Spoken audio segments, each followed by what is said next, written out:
Hello everybody and welcome back to another episode of this F1 24 driver career mode with myself driving for Sauber in our first season of a Formula 1 driver.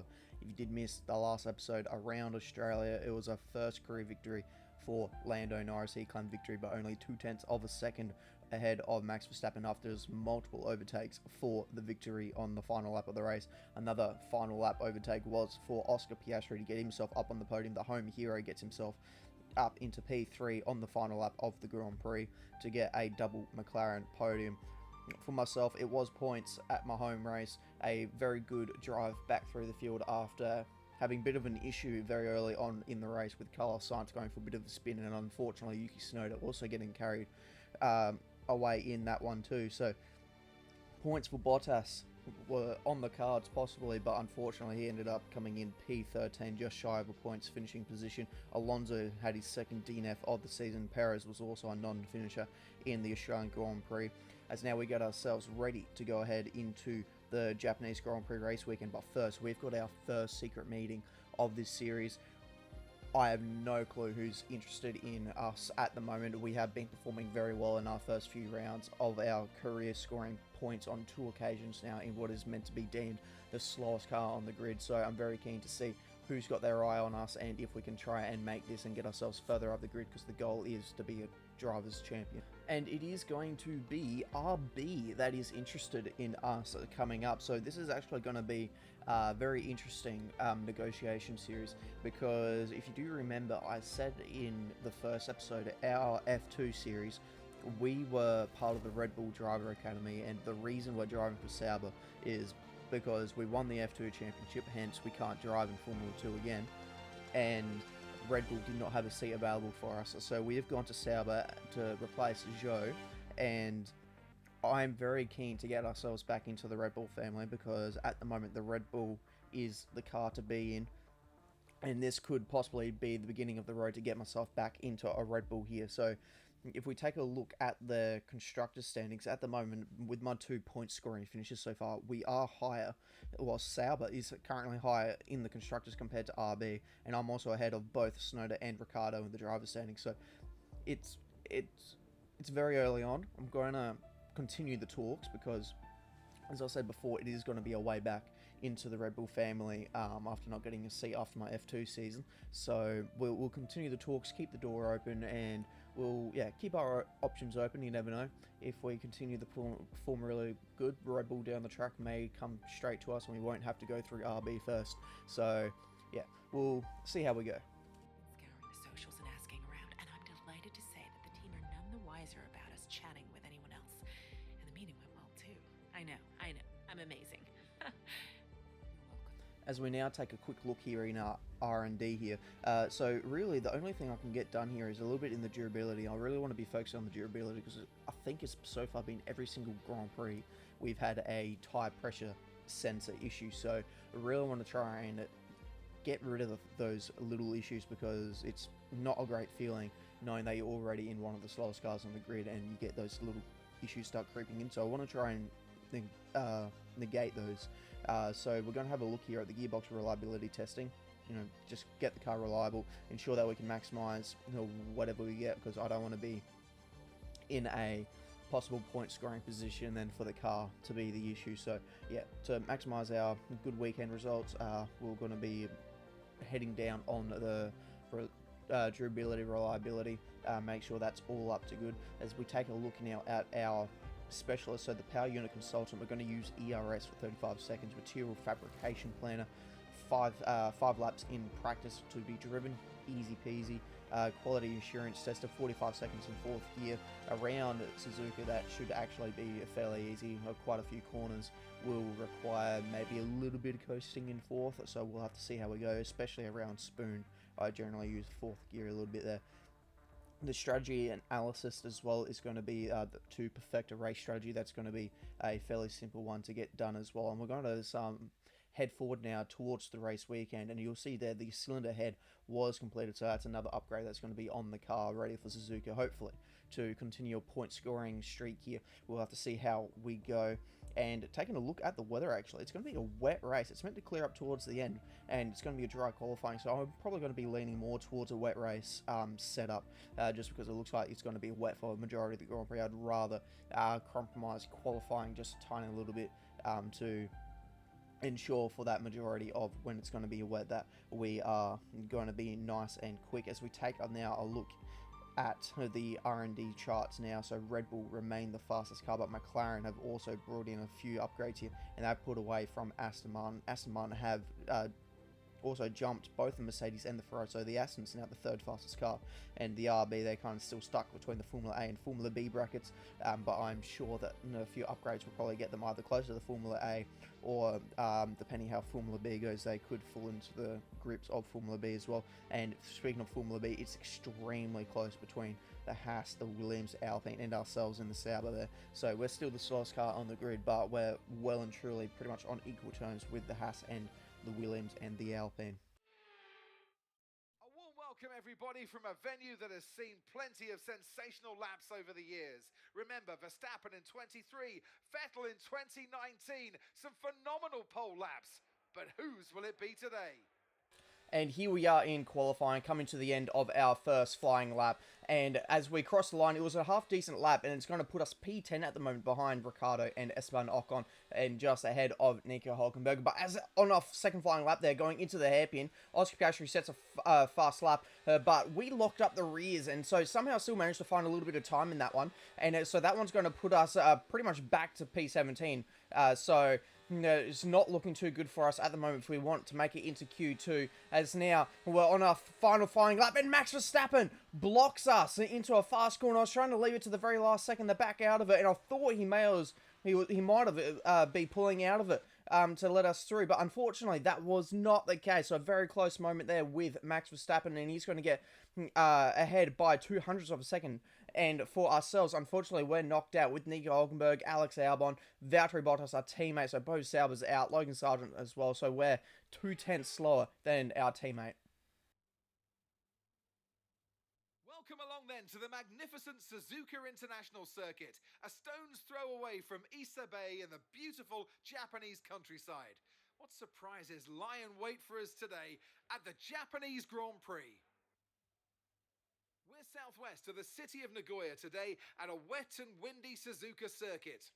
3.6 miles and 18 corners make up a lap here, with Sector 1 likely to prove especially difficult in these conditions. We should see overtaking into turns 1 and 16 today, and maybe a few Kobayashi-style dives into the hairpin as well. It's time to see how our drivers are stacking up after yesterday's exciting qualifying session. Max Verstappen put in a fantastic lap yesterday, and he'll start from pole position. Edging out Lando Norris, he'll start from P2. Considering the rest of the grid, we have Fernando Alonso, Oscar Piastri, Perez, Sainz, Russell, Leclerc, Hamilton, Tsunoda, Ocon, Gasly, Magnussen, Hülkenberg, Albon, Bottas, Ricciardo, Sargent, Lightning, and Lance Stroll brings the grid to a close. And with lights out just moments away, it's time to go down to the track. Okay, let's try not to worry about being down here at the back. You've got the speed, you've got the car, so just take it easy and the race will come to you. Wise words from our engineer Mark there. Strategy-wise, I'm not really going to be touching it. It's going to be inters to inters, but I reckon it's only going to be an inter to dry. So we'll have to wait for that crossover to arrive, as now the lights are lighting up, and it's 5 lights, and we're off. It was a very long hold on the lights, but we're away. We're getting actually a pretty good traction here away from the line, considering it's wet weather, and we haven't done any wet weather driving at all so far in this weekend. We run very wide in between turns 1 and 2, but we gather it up back onto the racetrack, and now we find ourselves trying to dive down the inside of Alex Albon. Not really a place that you go for a move, but we send it down the inside, and that is now us up into P15, as now we try and look to see if we can't capitalize on everyone going slowly in these first few corners here. You can see up ahead they're going too wide, which is really holding up the field, and we're trying to get our nose in behind Nico Hulkenberg, but he closes the door on us. And so now we just kind of have to sit back and wait. But we're going to pounce pretty much immediately and try and send it up the inside. It wasn't really going to work. Hulkenberg very wisely gave us the space. So now, can we send it down the inside here at the hairpin? It's going to be very close, a little bit of a rear lock. But we're going to get it done. No, we're not. He's going to still hang it side by side. And this is how slippery it is, because we're on the button here, the overtake button, to try and get ourselves ahead, and we're losing the rear. And now fast forward to lap 5. This is how slow Magnussen is. Mark is giving us the hurry up. He wants us past Magnussen ASAP. You see that he's lost 2.5 seconds to Pierre Gasly, and I reckon we should be faster than the Alpines here. So it's going to be crucial for us to be able to get past Kevin Magnussen, as now using a bit of ERS down the main straight. No DRS just yet, still a bit too wet, and we're going to send it down the inside of turn 1, and that is us now up into P13 of this race. Not too bad considering we started last, as now we're doing an auto check here after the first 5 laps of the Grand Prix. Lando Norris leads the way at the head of Max Verstappen and his teammate Oscar Piastri in P3, double McLaren podium. Then it's Fernando Alonso, Sergio Perez, Carlos Sainz, and the 2 Mercedes of Lewis Hamilton and George Russell. Yuki Tsunoda, the homeboy, in the points at the moment. And Charles Leclerc rounds out the points ahead of the 2 Alpines, Ocon and Gasly. Myself, P13. The 2 Hasses, and Magnussen and Hulkenberg. Alex Albon, our teammate, currently sitting P17. Daniel Ricciardo, Logan Sargent, and Stroll rounds out the field at the moment on lap 6. Is now fast forwarding to the end of lap 6.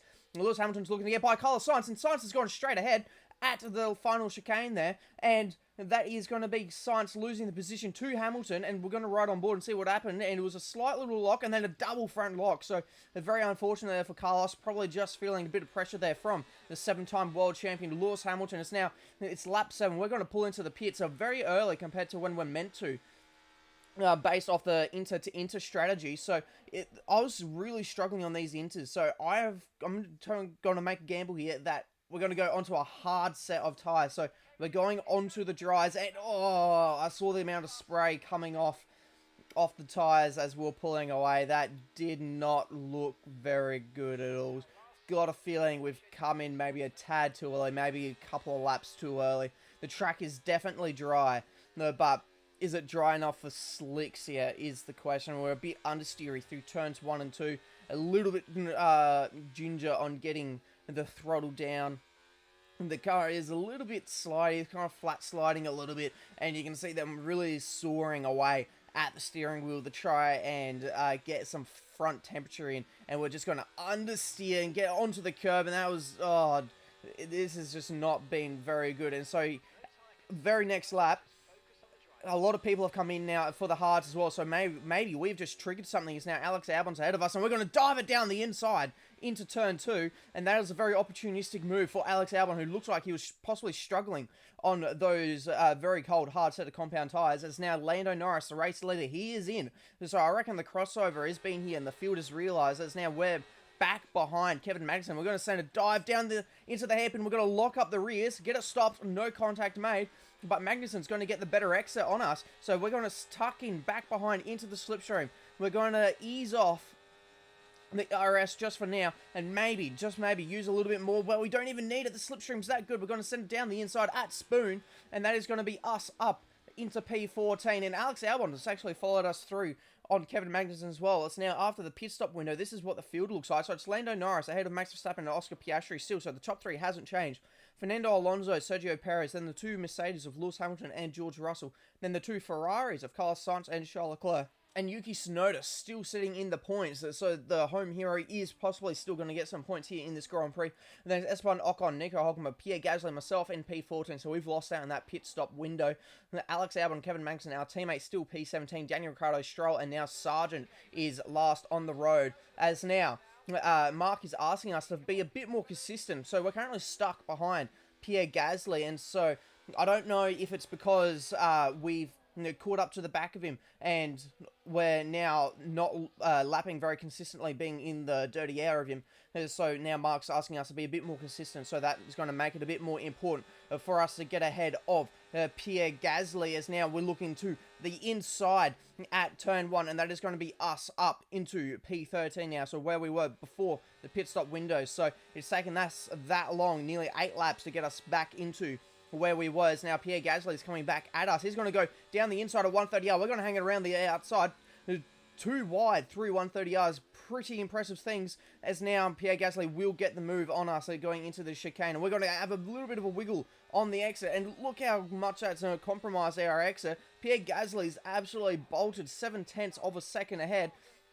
And now we're possibly going to be under attack here from Kevin Magnussen. We're going to squeeze him to the inside and sweep across the nose of him and get ourselves back. Well, we're going to maintain P14, so we really have to make sure our defending is good, as now the fast laps start the tumble. Oscar Piastri, then Max Verstappen setting fast laps. As now, Mark is telling us our tyre pressure is gone again. So I was mentioning this before the race had started, before we went to the race weekend, that these are the sort of things I want to get rid of. So then when we are maximizing, I'm not stressing about the possible reliability of the car, as now Kevin Magnussen does get by us, and we're going to try and send it down the inside. Are we going to be able to get this done? That was very opportunistic, and it was on the edge. We'll putting one wheel up onto the grass over the top of the curb, and we're going to get that done. So Magnussen probably thought he had that signed, sealed, and deliver, and in the end, we've just managed to find the gap and get ourselves back through, as now Magnussen did get by us when we were pretty low on ERS, and Mark has taken note of that, and so he wants us now to save up a heap of ERS, so that's going to be pretty important for us to get that done to make sure that we can hopefully try and maintain our current position.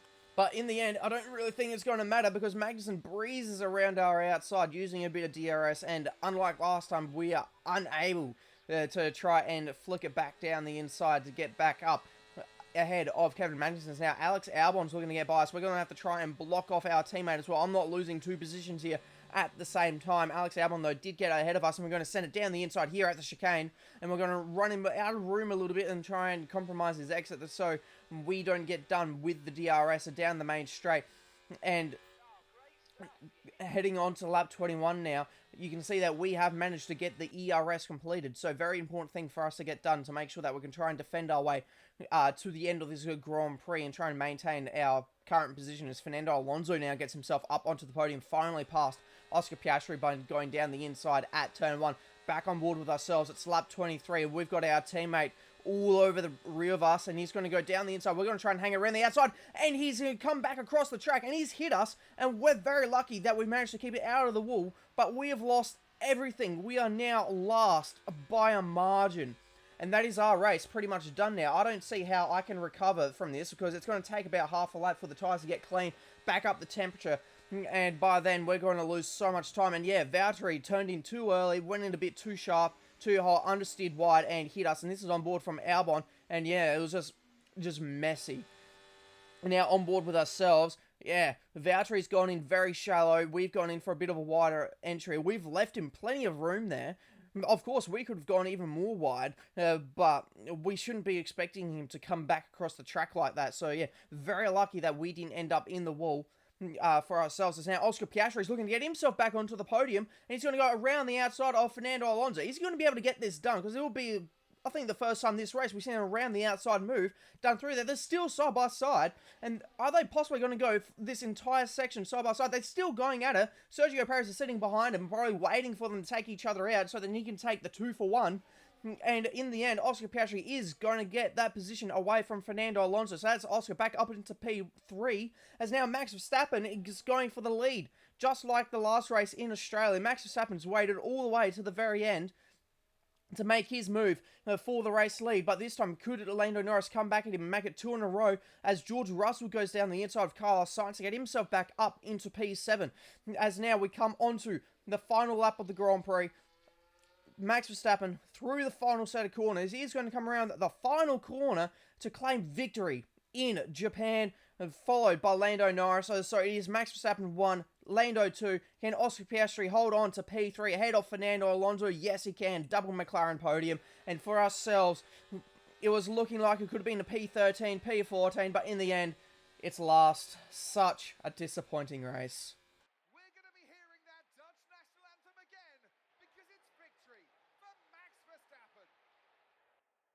Today's winners, the team at Red Bull have done a phenomenal job recently, and it's clear to see that they've put in the work, and they should be so proud of the victory they secured here. Well, there we have it, the Japanese Grand Prix here in Season 1. It's a 56th career victory for Max Verstappen and a double McLaren podium. So the same podium as we saw in Australia, just with a few drivers switched around. And for ourselves, as I said, it was looking like it was going to be half decent from P19 on the grid up to about P13, but in the end, it wasn't to be with the contact with our teammate. So a little bit disappointing was our teammate we made contact with. But the rest of the top 10, Alonso, Perez, Hamilton, Russell, Sainz, Leclerc, the home hero, Yuki Tsunoda, points in Japan, very impressive things. Valtteri ended up P15 and myself, plumb last with that contact. And Max Verstappen leads the Drivers' Championship by only 1 point ahead of Lando Norris. Oscar Piastri sits P3, he's 16 points behind. Myself currently sitting P10 with 63 points behind, and Bottas is yet to score any points, currently sitting P18, as now McLaren does lead the Constructors' standings by 18 points over Red Bull Racing. Ferrari sit P3, they're 42 points back, and Sauber, we're currently finding ourselves P6, we're 119 points back. And to our ratings here, our experience has gone up, racecraft is up, awareness up, our pace went down, so P19 and P20 didn't really do any good there. Our focus has gone up, our overall's level 80, and our recognition has actually remained at 48% with our teammate there at 52%, and all of our specialists, I wasn't actually really keeping track of it, but completed them all, so they've all gone up as well. As now, that is going to be all for this episode. If you did enjoy it, please make sure to like and subscribe, and I'll see you in the next episode where we take on the Shanghai International Circuit, of course, in China, and it's going to be Formula One's return. See ya.